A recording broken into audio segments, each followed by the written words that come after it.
Posso começar? Vamos lá. Boa tarde a todos. Prazer, meu nome é Ian. Hoje eu fiquei responsável por conduzir uma apresentação em cima do tema de transformadores de aterramentos aplicados nos sistemas elétricos de potência. Tá? Então, vamos lá. Como é que vai ser o nosso trabalho hoje? Eu vou fazer uma breve introdução sobre o nosso trabalho, falando sobre a importância dele, né? E nesse período eu também vou falar sobre o que são os transformadores, né? Eu vou fazer uma explanação geral sobre alguns tipos de transformadores e depois eu vou vir explicando exatamente o fundamento do nosso trabalho. Eu vou falar sobre transformadores de aterramento, explicar o fundamento, os conceitos dele, depois falar a aplicação no sistema elétrico de potência, finalmente são as conclusões e a nossa base bibliográfica, né? Então, vamos lá. Primeiro, vamos falar um pouquinho sobre os fundamentos dos transformadores, né? Os transformadores são considerados máquinas elétricas, tá? Embora eles não operem de forma mecânica, né, de nenhum tipo, eles são considerados máquinas elétricas que trabalham em repouso, tá? Outra coisa importante também, isso é óbvio, a gente não pode relacionar a prova se não é zero, né? Os transformadores só trabalham através de corrente alternada, né? Então não existe transformador que opere em corrente contínua. Tá? Outro ponto importante é que o transformador é basicamente uma ferramenta de trabalho. Então, qual é a função dele? Eu só coloquei aqui tensão e corrente, mas ele também pode fazer transformação de potência, né? Fazendo elevação ou então redução de potência. Né? Então, essa é outra terceira propriedade importante dele. E um ponto importante também é que ele mantém a mesma frequência de origem. Isso aqui é essencial para o sistema elétrico de potência, porque aqui no Brasil, obviamente, todo o nosso sistema tem que trabalhar com uma frequência só. Né? Tem algumas regiões que trabalham com 50 Hz, né? Poucas, mas grande parte trabalham com 60. Né? Então a gente tem que conseguir fazer essa conversão de corrente de tensão, mas mantendo a mesma frequência, para o sistema não ter nenhum tipo de distúrbio, ou então algum tipo de harmônico que vai ficar flutuando. Agora falando um pouco sobre os tipos de transformadores. Eu separei para falar sobre 3 aqui, tá? O primeiro são os transformadores de corrente, tá? Basicamente, a função dele é fazer uma conversão, né? Uma alteração no nível de corrente. Então, você pode ter um transformador de corrente abaixador, no caso ele vai pegar uma corrente mais alta e vai estar vindo de algum local.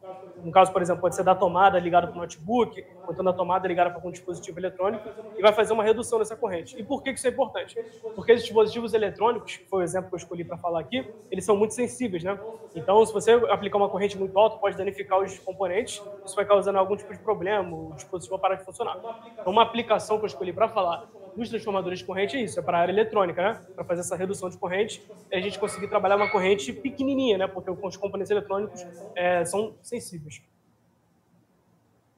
Outro tipo de transformador importante são os transformadores de tensão, e esse aqui tem uma aplicação vasta, tá? Esse aqui é uma aplicação gigantesca para várias áreas dentro da engenharia elétrica. Para a parte de subestações, transformadores de abaixadores, né? Então, por exemplo, você tem a linha de transmissão, tem a geração de energia, vai ser transmitida pela linha de transmissão. Vai ser transmitida a 320, 500 kV, e quando ela chegar numa subestação, ela vai ter que ser reduzida, porque, obviamente, os consumidores de média e baixa tensão não vão trabalhar com 500 kV. Então, a função, por exemplo, de um transformador de tensão é reduzir essa tensão de 120, 127, 320, 500 kV para 34,8, ou então 17, 13,8 kV, e assim você conseguir alimentar as cargas que você tem. Sejam cargas de média tensão, consumidores industriais, comércios, ou então consumidores residenciais, que é o nosso caso. Tá? E o outro transformador, esse aqui a gente vê todo dia na rua, né? Então, basicamente, transformadores de distribuição, eles têm a função de alimentar o consumidor final, né? No caso, são consumidores de baixa tensão, ali 120, 220 kV. Então, é o tipo de transformador que a gente mais tem contato, né? Porque andando pela rua no dia a dia você vê ele. E qual é a função dele? Basicamente, ele é um transformador de tensão também, só que a função dele é baixar de 3,8 para 120 ou 220 kV, né? E, no caso, alimentar as residências, tá? E agora vamos lá, só para a gente recordar. Então, acabei de fazer uma explanação sobre transformadores, sobre o que são os transformadores, então ele é uma ferramenta de trabalho, basicamente. Só que tem um ponto diferente. Esse transformador de aterramento aqui, ele não tem uma função de alimentar as cargas, né? O transformador de aterramento, ele tem uma função de proteção. Vai ter um tópico que eu escolhi destacar aqui, né? Diferente dos transformadores tradicionais, esse tipo de transformador atua na proteção.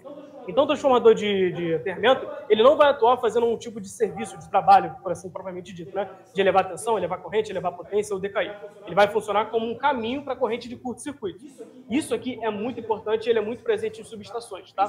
Principalmente quando a gente, por exemplo, tem no secundário o transformador, no primário, né, geralmente no secundário, em que ele está na configuração delta, né? O delta, configuração delta, ele não tem um neutro ali ativo. Então, quando a gente tem um tipo de curto-circuito, isso pode ocasionar problemas. Eu vou falar um pouquinho melhor sobre isso para a gente conseguir entender, tá? E, obviamente, outro ponto importante é que ele auxilia na detecção de falhas e fornece equilíbrio para sistemas não aterrados, como o caso do sistema em delta, né? Então vamos entender um pouquinho melhor como é que ele funciona, tá? Isso aqui no caso, isso aqui é o nosso transformador de aterramento.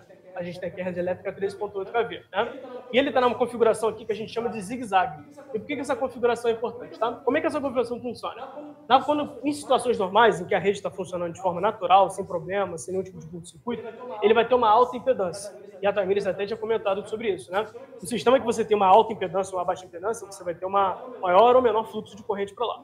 No caso do transformador de aterramento, como ele tem a função de ser um caminho, um fluxo para quando ocorrer algum tipo de curto-circuito, em situações em que ele está operando normal, ele vai ter uma alta impedância em cima dele.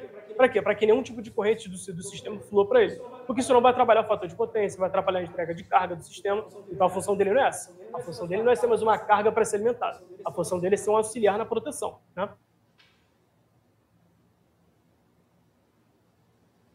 E aqui a gente tem outro ponto importante, né? Lembra que eu falei para vocês. O transformador de aterramento, ele vai funcionar em situações em que você tem algum tipo de surto, né? E ele vai ter uma baixa impedância. Mas ele também vai ter outro cara associado com ele, que é o resistor de aterramento. Então, como é que funciona? O resistor de aterramento, a gente faz estudos em cima dele para que você tenha um outro caminho de proteção também para o transformador de aterramento. Porque como ele é um componente elétrico, ele também pode sofrer algum tipo de curto. Então, esse cara aqui, ele tem uma dupla função, tanto de proteger o transformador de aterramento, quanto também de ser o auxiliar dele para proteger a nossa rede elétrica que está sendo alimentada. Tá? E aqui é um ponto que eu coloquei também que é importante, tá?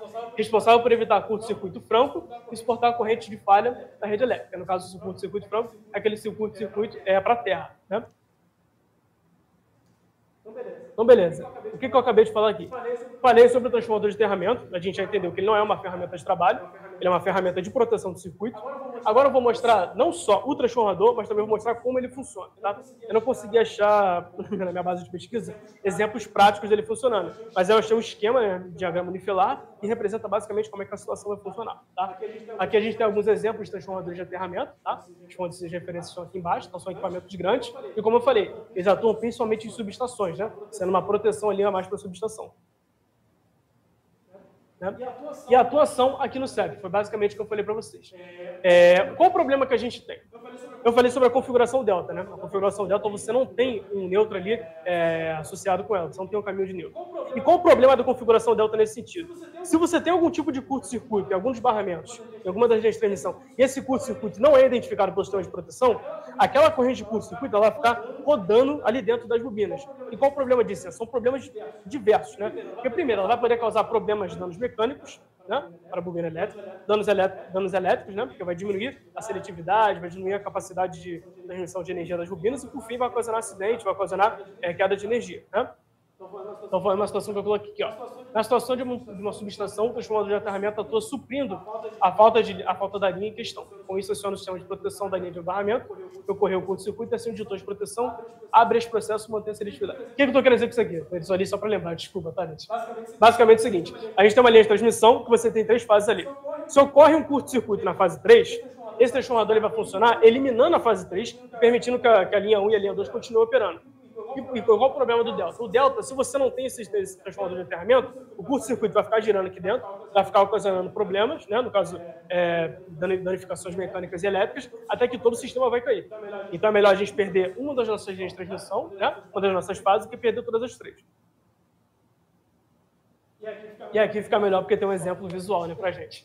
Então vamos lá. Aqui está o nosso transformador, de aterramento. Perceba, ele está ligado diretamente aqui na linha de transmissão. E aqui, por exemplo, a gente pode ter o secundário do transformador na configuração delta. Foi o que eu acabei de falar para vocês. O transformador na configuração delta ele não tem um caminho de neutro natural, né? Então, se ocorrer algum tipo de curto em qualquer um dessas linhas de transmissão aqui, seja na linha 1, na linha 2 ou na linha 3, a corrente de curto-circuito vai ficar circulando aqui dentro e danificando esse equipamento. Então, a função do transformador de aterramento é servir exatamente desse caminho que não existe naturalmente aqui. Então, caso ocorra algum tipo de curto-circuito, o transformador de aterramento vai identificar, né? E o que ele vai fazer? Ele vai acionar o sistema de proteção dessa linha de transmissão e vai fazer com que as outras linhas continuem operando normalmente. Então, você continua alimentando a carga. Claro, você vai ter uma queda de tensão, vai ter uma queda da qualidade de energia que está sendo fornecida, mas não vai ter uma queda completa porque o sistema ainda vai estar trabalhando. Beleza? E aquilo que eu falei para vocês, né? em alta impedância, ou seja, se o sistema está operando normalmente, sem curto, sem nenhum tipo de problema, ele vai estar com uma alta impedância, ou seja, você não vai ter um fluxo de corrente vindo para cá, porque, novamente, ele não é uma carga que a gente tem que alimentar. A função dele aqui é só proteger. Então, a corrente tem que continuar fluindo normalmente aqui, por exemplo, isso aqui seria o secundário, né, do nosso transformador, e alimentando as cargas que alimentando a carga, a linha de transmissão que está associada com ele. E numa situação de curto, você vai ter uma baixa impedância para a corrente fluir para cima dele. E aqui, ó, um exemplo que eu falei para vocês, aqui é um diagrama unifilar, né? Então, como eu falei, aqui a gente tem um transformador, está ali de 230 para 66 para 69 kV. No primário do transformador, a gente está na configuração em estrela, no secundário está na configuração delta.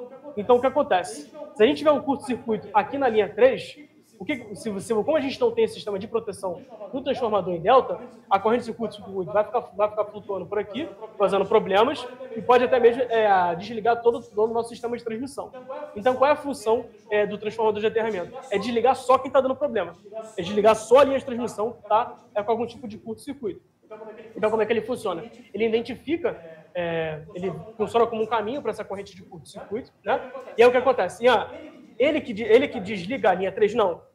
Como eu falei para vocês, como a configuração delta não tem, a corrente de curto-circuito não é anotada pela dentro das bobinas, então o sistema de proteção das linhas não identifica essa corrente de curto-circuito.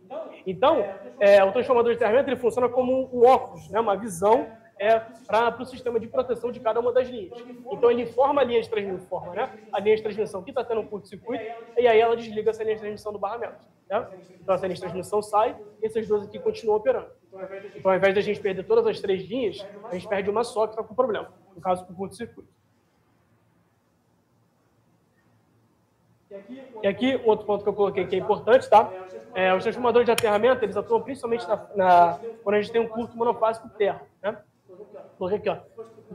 Ou seja, se um cabo advindo de um barramento que opera em delta cai ao solo, a corrente é somente de natureza capacitiva, muito pequena. Esse ponto que é importante. Quando a corrente ela cai, quando a gente tem um curto-circuito monofásico terra, em que uns fios caem do solo, essa corrente ela tem uma característica capacitiva e ela é muito pequena, então ela não é notada pelo sistema de proteção. Então você vai ter uma corrente que vai estar ocasionando problemas, com aqueles problemas que eu falei, de problemas mecânicos e elétricos. Então a função do transformador de aterramento é informar, né, para aquela linha de transmissão que ocorreu esse tipo de problema, que ocorreu esse curto aqui, monofásico terra, e aí acionar o sistema de proteção. Tá? Como esse ponto que é importante também. Ó, o transformador de aterramento é vital para sistemas que não possuem um caminho para o terra e não sofrem com curtos de monofásico terra. Como o curto monofásico terra ele não é identificado pelo sistema de proteção, o transformador de aterramento funciona como um caminho para ele. E aqui, finalmente, a nossa conclusão, né? Os transformadores de aterramento são vitais para a plena operação com segurança do CEP, pois atuam corrigindo, protegendo e ativando o sistema de proteção de subestações, o que traz a maior confiabilidade operacional, segurança, melhoria na vida útil dos equipamentos. Né? Então, basicamente, eles funcionam ali como uma proteção para as subestações ou para qualquer outro tipo de sistemas que eles estão interligados. Tá? Essas aqui foram as referências que eu escolhi no trabalho, né? Que eu adotei. Calma aí. Não grande final ainda.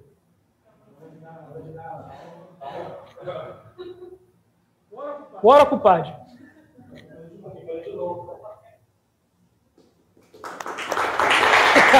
Valeu, obrigado.